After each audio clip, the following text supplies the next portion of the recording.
Waheguru Ji Ka Khalsa, Waheguru Ji Ki Fateh. My name is Jasleen Kaur, and I'm a trans-creator on the Guru Granth Sahib Project. We're excited to announce the next release of Sheikh Farid's Saloks. So this time we have Salok 16 to 36. As I talked about in the last release, these are recorded without a rag or musical mode, and Saloks, for some background, are generally couplets, sometimes with exceptions, that are used to offer words of praise. Sheikh Farid, also known as Baba Farid Ji, is a 12th to 13th century Punjabi Sufi poet and Sheikh, which is a title that gives him spiritual power and sort of authority, legitimacy, as well as societal power and legitimacy. So he's speaking from this position of high status, reflecting on his spiritual journey and offering us some avenues into that same kind of reflection. And his saloks are often commenting on that reminder of what we ought to be spending our time and effort on in this life of praising IkOankar, and sort of abandoning our pride, our ego, and our forgetfulness. So in that kind of vein of forgetfulness and like separation, I wanted to talk about separation today. So I wanted to talk about two saloks. One is Salok 30 and one is Salok 36. And Sheikh Farid Ji is speaking from the perspective of like a bride of a husband. So in this case, all of us as seekers are human brides in relationship with the divine spouse. And he uses this like extended metaphor throughout a lot of these saloks to reflect on that union / connection and then separation and longing that happen in relationship with IkOankar. And in his sort of separation as this like human bride / seeker, Sheikh Farid says, Aj na sati kanth syo, ang mure mure jaye pacho dahagani, tum kyo ran vahai. So today I did not sleep with my husband. Each part of my body aches. Having gone to the Dohagans, ask them, how does your night pass without your husbands? So we can interpretively understand this as like, just for one day, for this night, I did not remember IkOankar. I didn't remember the beloved spouse and enjoy the like bliss of that remembrance and that connection. And now it feels like my whole body is kind of like falling apart. And this happens when we, are steeped in like the forgetfulness that the kind of worldly attachment feeds. And so as seekers, even in that relationship with IkOankar, even if we experienced connection before, we can experience separation just by nature of like being human in the world. And when we're separated, that like ache of separation or that pang permeates every cell or every pore or every limb. And it is like inescapable even as we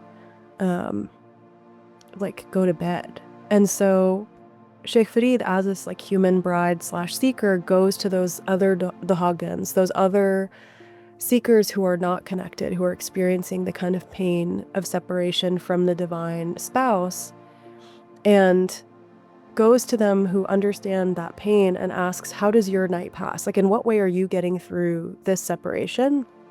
And that like pain of separation becomes really sort of tangible because when we in like a worldly sense, when we spend time apart from our partners or our spouses or even like family, although this is like given in the metaphor of marriage, like a night apart is difficult, right? Like you miss your partner.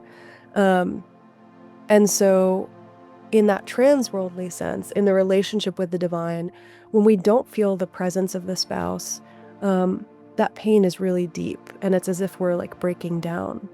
And Sheikh Farid doesn't really offer a resolution to this or like any kind of conclusion or guidance. He just is implicitly asking us to reflect on our own pains and to think about how we're getting through that long separation night after night and like how we're steeped in that kind of forgetfulness. And maybe even to ask ourselves like whether we want that pain to continue. And then along that same like theme of separation, in the last salok of this release, which is Salok 36, Sheikh Farid talks a lot about separation and kind of offers an interesting like perspective on that experience.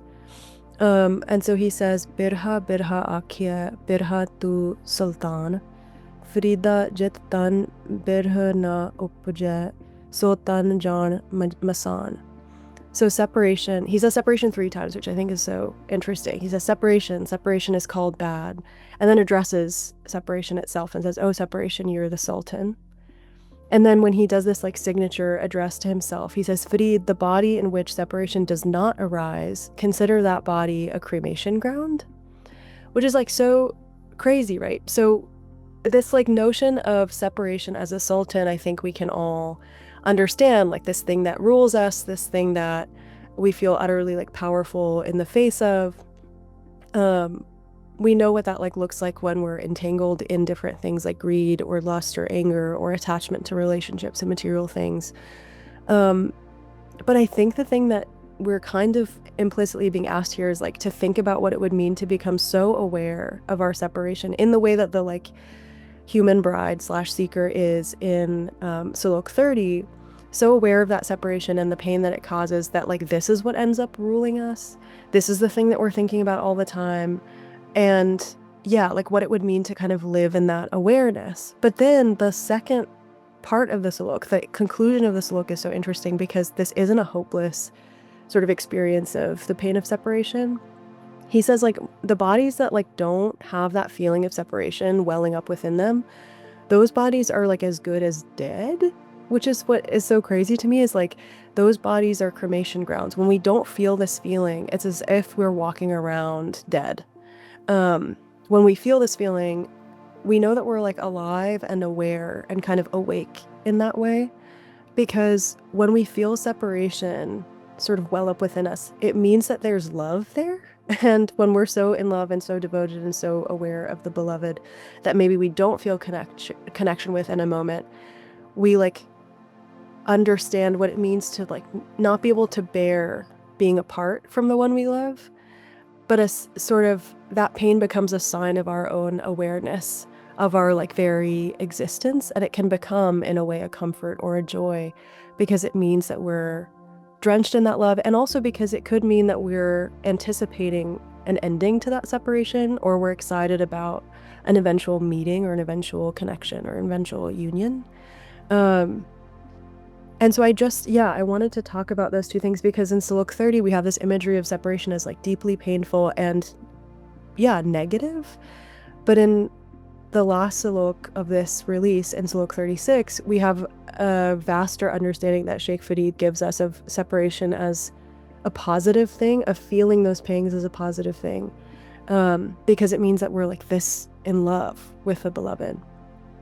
So as always, I encourage you to reflect on these saloks and commentaries, the transcreations and translations, footnotes, and to think with and feel with Sheikh Farid's explorations of separation and union and pain, the importance of humility and love and conviction in our love, urging us out of our temporariness, urging towards a cultivation of virtues and remembrance, and see what that might look like for you. Maybe reflect on how to end your own like long night of separation. Waheguru Ji Ka Khalsa, Waheguru Ji Ki Fateh.